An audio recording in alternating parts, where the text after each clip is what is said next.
yako. Mudiwa wangu rudo kupera zvapipiko. Mwari vanga vatisanganisa, kochiko chakamboitika, takanga tambobatanidzwa.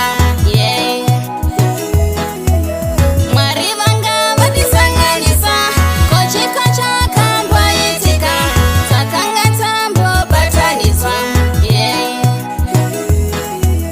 Mwari vanga vatisanganisa, kochiko chakamboitika, takanga tambobatanidzwa.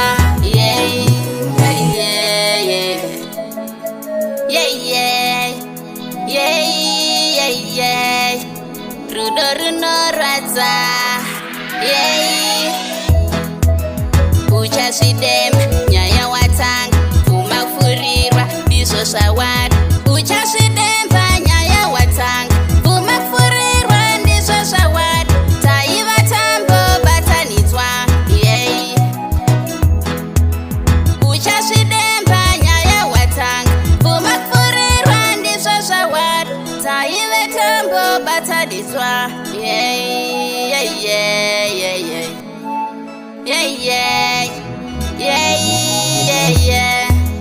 Mwari vanga vatisanganisa, kochiko chakamboitika, takanga tambobatanidzwa. Mwari vanga vatisanganisa, kochiko chakamboitika, takanga tambobatanidzwa. Mwari vanga vatisanganisa, kochiko chakamboitika, takanga tambobatanidzwa.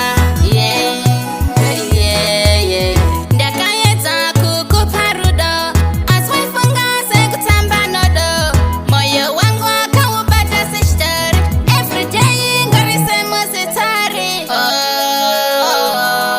Ukanditambisa nunzi machikichori. Uchazvidemba nyaya watanga, kumafurirwa ndizvo zvawari. Mwari vanga vatisanganisa, kochiko chakamboitika, takanga tambobatanidzwa.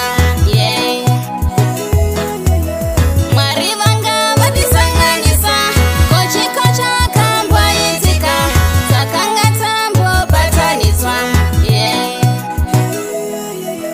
Mwari vanga vatisanganisa, kochiko chakamboitika, takanga tambobatanidzwa.